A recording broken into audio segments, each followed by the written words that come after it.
Well, it's great person to be here today. We've got this really nice cafe you brought me to in the middle of Mostar here, and there's all young people around us, and we're the two old guys in the corner, which is great.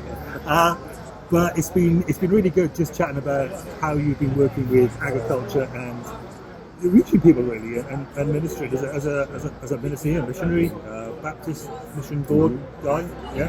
How long have you been here? I've been here 15, almost 16 years. 15, nearly 16 years. How long have I been coming here drinking coffee with you? It's been eons, isn't it? At least 15. At least 15. It's been great. It's really inspirational to see what you've been doing.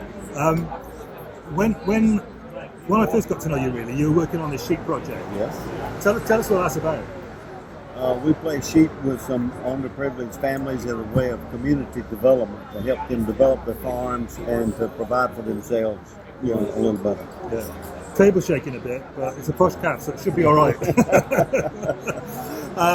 So okay. Now I remember, because I was coming here right at the end of the conflict to this particular place. It was riven with civil war before that, and I remember a lot of livestock were lost during that through minefields and stuff.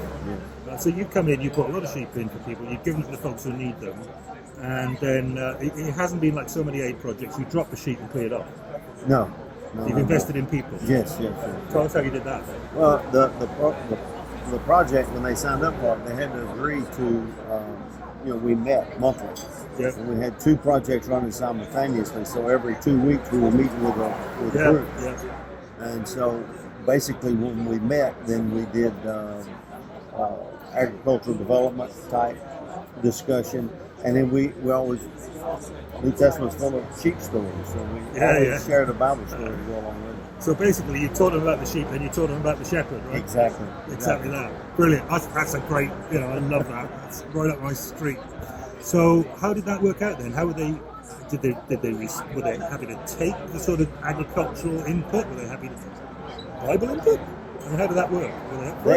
In the beginning, it didn't too well. They were glad to sit and listen because they'd received some sheep, but they really weren't taking to heart much of what we were saying in the very beginning because they'd been doing this all their life, so they knew what to do. So in terms of the ag, they were kind of resistant because we knew what we were doing. Yes. And then what happened? We had sheep turned up with foot rot. Yep. And we went and bought some penicillin and some copper sulfate, and we doctored the sheep. And I told Ben, I said, these people are this is either going to be an open door for us, or this will be a closed door for us, according to how this turns out. So we doctored the sheep, and the sheep got better. And through 2 or 3 days, the foot rot problem was over with. And so I told Ben, I said, now when we come back, I'm expecting them to listen to us a little more. We've gained a little, So they did. When we did the agricultural development part, education part of our meeting, they did listen better. But what I was not prepared for was how much more they listened to the Bible story. So in a noisy environment here, just to be clear, you're saying you earned the credibility through dealing with foot rot in the sheep. Yeah. And then they started paying attention. You've talked about sheep, you know what you're talking about, so maybe they know what they're talking about with the shepherd here. Exactly. We've seen this carried through in other projects, the same principle. When they realize that there's value to the education we're giving them on agriculture, and over time, relationships build as you do that. Those two things combined lend themselves to a lot greater receptivity, or at least listening to the gospel. See, I see that from people in other places around the world.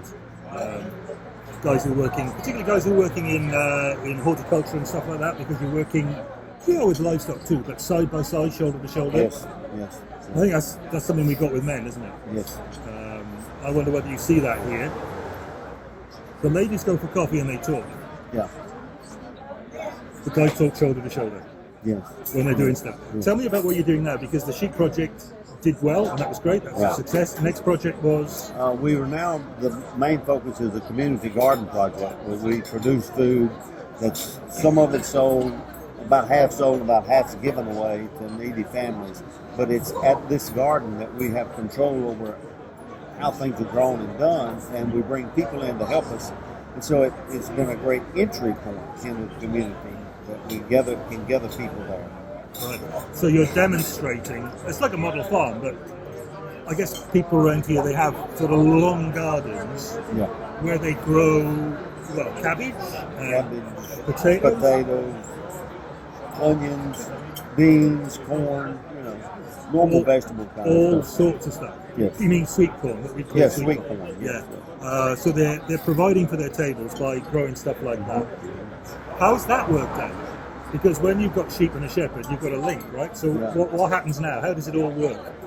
Well, I think the link for the garden was more on the relationship side, but the same principle of that there was knowledge about how to do the agriculture, and once they began to trust us on that, then they began to listen more to the gospel, and then even now after using it as an entry into the community. It has become a place of discipleship because now new believers come and work, and that's where discipleship takes place, is shoulder to shoulder. Right.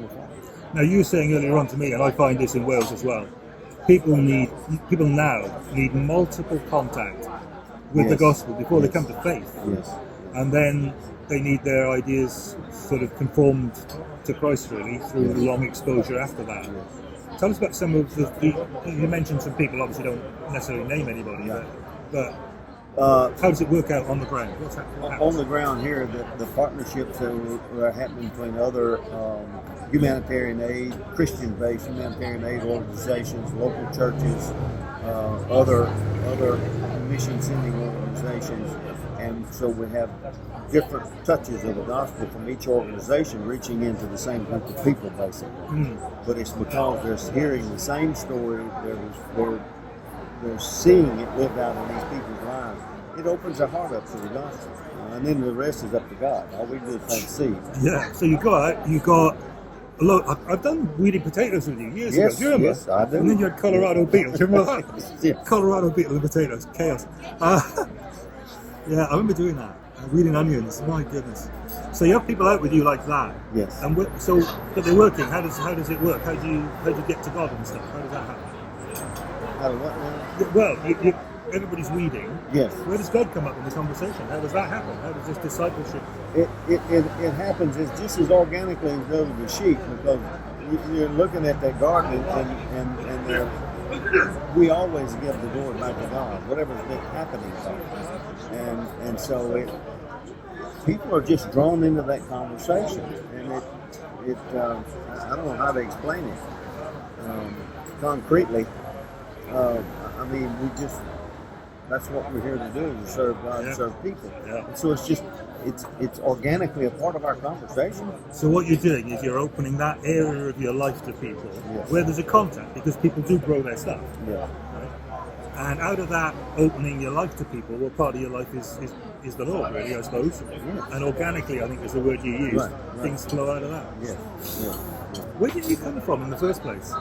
Louisiana in the States. Really? Yes. Would never have known from your accent. Yeah. So what were you doing there? I grew up on a farm and ranched for a living for many years, and then God called us into ministry.